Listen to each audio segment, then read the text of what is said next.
morning, everyone. Thanks for coming out to hear Jamie's talk. I've had the pleasure of advising Jamie on his BFA thesis for the past year.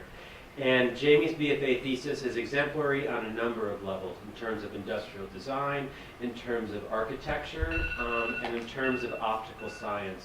Jamie is really riding that edge between the connection of art and science, and as a double major, he's the hardest working man in show business today. So I'm really excited that we could all come together to hear about what Jamie's been working on for years. Yep, years. And I just really want to communicate that it's been an absolute pleasure for me to advise Jamie through this process. And I've learned as much from him, probably more so than he's learned from me. All right. All right. With that introduction, so my name is Jamie McMullen. I am a double major here at Adams State University, pursuing my BFA in photography, as well as my BS in exercise science with an emphasis in pre-physical therapy. Today my talk is really just going to be about photography, both the art and science of it. So a little bit of history. Pinhole cameras really start from the camera obscura. So the camera obscura is just basically any light that comes into a room through a pinhole or any kind of hole and is projected on a wall, that classifies as a camera obscura. Really, it's the simplest form of a camera that you can have. And the great thing about this is it is something that's been prevalent throughout history. All the way from, we have records of it stemming back from back in caveman days all the way up to current history where it's still being used. There's a couple of famous photographers who actually use the camera obscuras in large scale, as so much as using it in, say, a hotel room, for example. Another example is the camera lucidia, which is a very interesting little camera. It's actually kind of a device that a lot of painters and artists used during, especially the Renaissance era, to kind of cheat and be able to replicate human forms very, very well. This also explains why we have a lot of paintings from that time period when, if we know somebody was right-handed, they appeared left-handed. We'll kind of get on to why that is a little bit with the optics of cameras in a little bit. Modern pinhole, really, it just stems from taking that idea of the camera obscura and miniaturizing it. So being able to take a small little pinhole or anything like that, put it onto a box camera, whatever have you, and actually be able to capture that light, take it and put it to the back of whatever your photoreactive material is. So, what are pinholes? So we kind of just talked about that a little bit, but it's a camera with a small opening, very, very small. It gets its name because oftentimes people just use a pin to create the hole in it. It acts as a lens. Some people will argue that pinhole cameras don't actually have a lens, it's just the light passing through a pinhole, but if you know anything about lens optics, it actually does classify itself as a lens due to the way the light is actually diffracted through. Light passes through this little dot and then back to whatever the photoreactive material be, whether it be photoreactive paper or different types of film. Really great thing about pinholes is they can be constructed from basically anything. Anything that can be closed and sealed off from any light can be transformed into a pinhole. So with this, you can actually create very interesting images. You can actually, a great example is using a tub of oatmeal. And actually the curve that you get from that, the way the light actually travels into that, it actually bends the image. So basically giving it a very, very wide fisheye effect. So getting to some of the science behind pinholes. So photography and science are two mediums that are very inherently interlinked, even from its creation.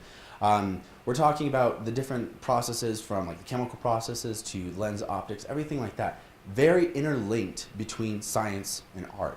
Which is a great thing behind cameras and one of the reasons why I really, really enjoy them. So chemistry, that's another big aspect of this. So when we're talking about the chemistry of our photoreactive materials or the chemistry of our photodeveloping materials, that's another key aspect behind the science as well. The reaction of the silver halides, so whether or not the film itself is more reactive or less reactive to light. Also a level of precision. So every single camera has to have a very certain high level of precision. So anybody who's used a camera with a very cheap lens knows what I'm talking about with this, that you get very, very bad image distortion. Basically, you lose a lot of your image clarity, your image quality when you have that less precision there. But the more precision you have and the more engineering you have behind the lens or the camera, typically the better image you have. This also plays into different focal lengths, just making sure you have the correct focal lengths for lenses and everything like that. All right, so pinholes as well. So they work on the basis of light passing through some form of slit. So what's really cool about this is it can be any kind of slit, basically. If you've ever seen in physics the experiment where you pass light through a slit and it splits, same basic concept here. Really, and that's the great thing about this. So oftentimes we use a round pinhole because it's a little bit easier to create a round pinhole than it is to create a very small square pinhole. But you can do that if you choose, and you can actually create really interesting effects with that. Also, how light travels through a pinhole is pretty interesting. So this is actually what I was referring to earlier about why with the camera lucidia, you would actually have the individuals, if they were right-handed, appear left-handed. Because light actually passes through from here all the way down here and here through the pinhole. It actually creates an upside-down reversed image of whatever it is you're taking it. So everyone who's done photography or anybody who's dabbled in a little bit of analog photography especially, this is basically how you get your negative. All right, so another thing as well, a lot of this goes into a lot of physics as well, which is really, really cool, and one thing that I actually really love about cameras. Another thing we have to take into consideration when shooting with analog pinhole cameras is wavelengths. Wavelengths are very important because if you choose an incorrect wavelength to base your equations off of, you're actually going to get a distorted image. You want to actually choose the wavelength that's appropriate for the type of film you're using. So for me, I typically use a black and white ISO 100 film, and that equates out to a wavelength of about 550 nanometers. With pinholes, a huge aspect is the interlinked parts of the focal length to aperture size. So basically there's a sweet spot for every single focal length and aperture size when it comes to these cameras. You can have a very short focal length with a very wide pinhole, but it's going to actually distort your image, create a very fuzzy, overblown image, as opposed to if you were to use a linked system. For example, the one that I've been playing around with actually is using a focal length of 190 millimeters with a pinhole aperture diameter of 0.5098 millimeters. So a very, very small pinhole for a long focal length. But this produces a more crisp image than if I were to just avoid doing that. So, all right, so this is again what we were talking about with that was just prevention of loss of the light and the destruction of image. So if we were to go about and not properly link your focal length to your aperture size, you actually start to have a distortion of your image. You start to lose image clarity, image quality at that point. And that's something that we want to try to avoid as photographers.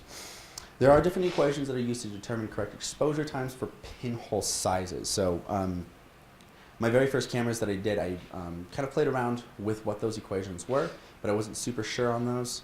And now recently I've finally been able to get into really figuring out what those equations are to be able to produce crisper, cleaner images. So let me take a quick look. Some of the things that kind of drew me into pinhole cameras was very first experience that I had with pinhole cameras was actually with my intermediate analog photography class. And we were required to build a pinhole for this class. So this was my very first exposure to these. And one of the things that I really, really enjoyed about it was building the pinhole or developing a pinhole. Because you actually get to go through and play around with these cameras and create your own camera, which was, I thought was really, really awesome. I also enjoy being able to repurpose objects to be used in pinhole cameras. So as I'll show later, examples of my third prototype pinhole camera, I actually ended up using a found object to help create a negative carrier. I also really enjoy the artistic quality of pinhole images. So typically with modern cameras, we actually have a focal range and your f-stop from like 1.8 up to 22. That's a typical one that you would see on a good lens. With this, we can either choose very specific parts of the image to be in focus and the other parts of the image to be out of focus, or a very large area to be completely in focus. With pinholes, everything's in focus because it is such a small such a small hole and such a large f-stop. Everything is completely and totally in focus, which is a huge benefit, as it gives you some a little bit of play in your images, and you actually have to think of your composure a little bit more before actually taking these images. So, all right, so why do I use pinholes in my thesis project as well? This kind of touches on ideas of perception of reality. So one of the things that I've been playing around with and studying is just that idea that as photographers, we capture a perception of reality. So what we see through the camera, so how we perceive a particular area, a particular event through our camera. So for me, this kind of expands upon that idea with using the pinhole cameras, because I can actually choose to capture a perception of reality with that particular camera. Also, I use pinhole cameras as a way to capture an image before further decay. So before the natural entropy of the environment decays an object and a location, anything like that further, I'm using this camera to try to capture that decay before anything else happens. Another thing that I like about this is the timeless quality of the images. It's very difficult to place pinhole photography sometimes. If you're looking at it, you can't really tell if it's a very old image or if it's a more recent image, due to that everything being in focus and more of a soft focus edge on everything. I really enjoy that and really kind of play on that with my work. So getting into that. So this is actually the first camera that I had, not the first, this is the first highly developed prototype that I did, third pinhole camera that I actually made. With this camera, basically it's very simple. Right here we just have just a cover for the pinhole basically, as well as back here actually opens up to reveal where the negative is actually held, which was getting back to that thing of using found objects. I actually used a filing cabinet organizer basically to create a negative carrier for this camera. So I was able to take one shot with this picture with this camera wherever I took it with me.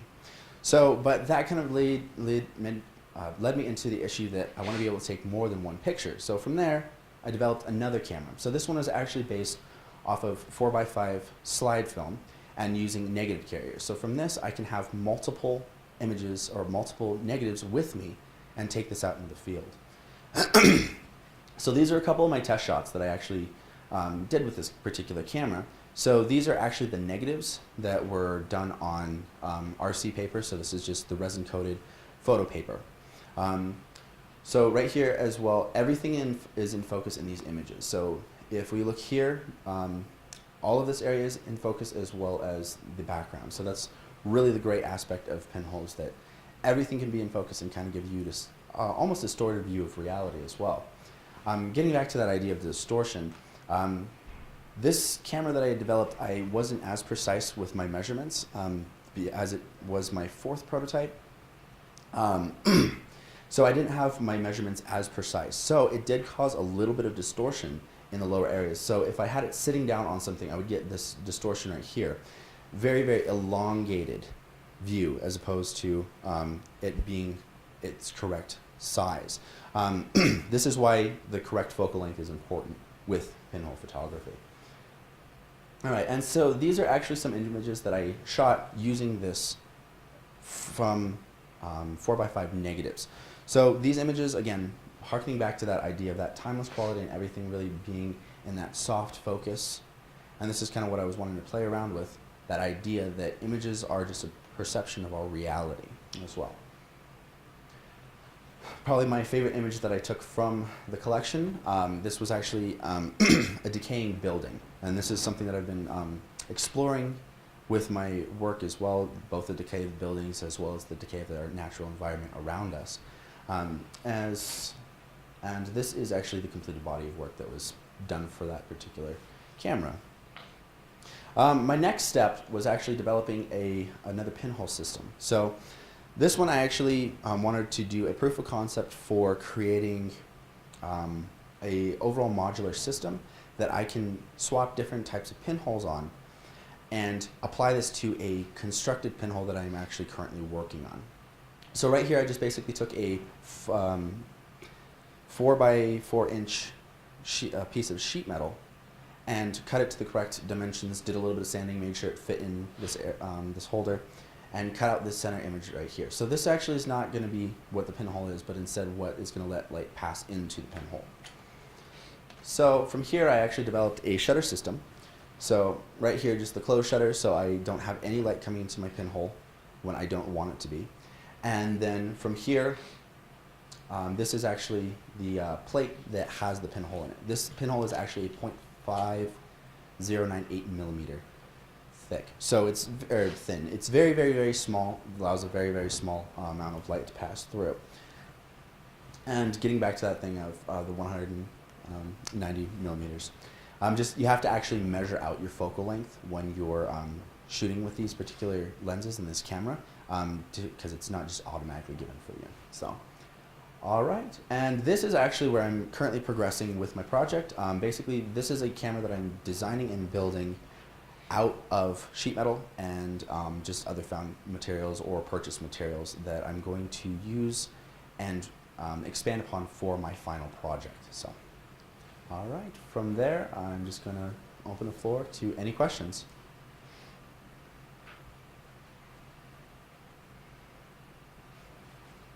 Okay. So what happens to the image if you change the shape of the pinhole? So in terms of, I'm thinking like, because you've got a perfect circle, right? So what if you made it like elliptical or like a half crescent shape? How does that change the image? So it depends. It depends on how extreme the distortion is. It could actually bend the light at the edges, and that's really where you're going to see with non-circular pinhole. You would actually see the light bent at the edges. So your image would be distorted way more at the edges. You would actually have like this curve or anything like that. Or it could expand it out. Another thing you can see with that is anywhere there are light flares, it'll actually take the shape of your pinhole design. So is that how fishbowl lenses work? Fishbowl lenses? Yeah, in terms of creating, like if you think about GoPros that have a Yeah. wide arc, is it because it's bending the light because of where the light is going Yes. into the camera? And because those have a very, very, very large, basically a bubble of glass that the light actually passes through and goes into that. So back to that example that I was talking about with the oatmeal container, basically it's just the reverse of that with those lenses. Okay. So. Ours actually massive. All right, cool. I would like to prompt you with a question. All right. Just sort of like going back to when you were talking about our perceptions of reality and the relationship between the image and reality, specifically when you're talking about foreshortening. How do you connect those ideas of mediating reality to ontological ideas of philosophy and truth? You know, we were talking before about, you know, Descartes uses the camera obscura as a primary philosophical framework. You know, is that a component in your work? Is that another way in which you're connecting other areas of the humanities to visual studies? Yes, actually it is. A big aspect of my work too is using the camera kind of as its own self memento mori.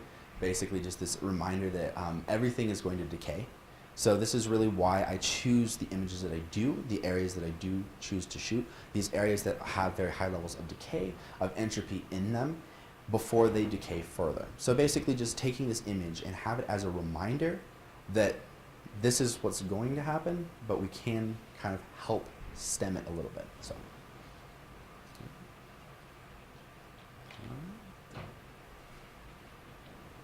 when you take the original image, it comes out as a negative. Mm-hmm. How do you get the negative to a positive? So all we do is basically we take it through a darkroom and actually basically shoot it through a projector, and it switches. Basically, you're going through another lens, so it takes that negative. So when you're basically getting the negative, you're going through one lens and getting your negative, and then you take that negative, go through another lens to get a positive. If that- basically, so.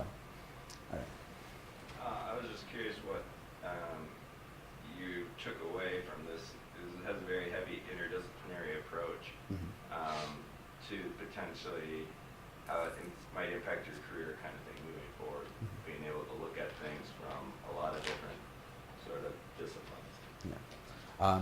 Just how it impacted me. Yeah, overall? and how So- it impacted you and how it might impact your future career. Oh yeah. Well, I'm really happy that I was able to do all these projects and really be able to apply both the art and sciences together, because I found that it actually has expanded how I think, and really I'm more open to different forms of thought, but also going out and trying to analyze things in different ways that I might not normally think of. If I'm thinking of it, just like if thinking of it with my science brain, for example, I might get stuck on a problem. If I come back to it later thinking of it more of an artistic aspect, I kind of have that light bulb moment of, okay, well, this is how I can apply this. And really, I think I can take this to my career, especially me wanting to get into physical therapy, being able to take this and say, okay, how can I expand upon this? How can I think of different, unique ways to help people? So, all right, and that we are out of time.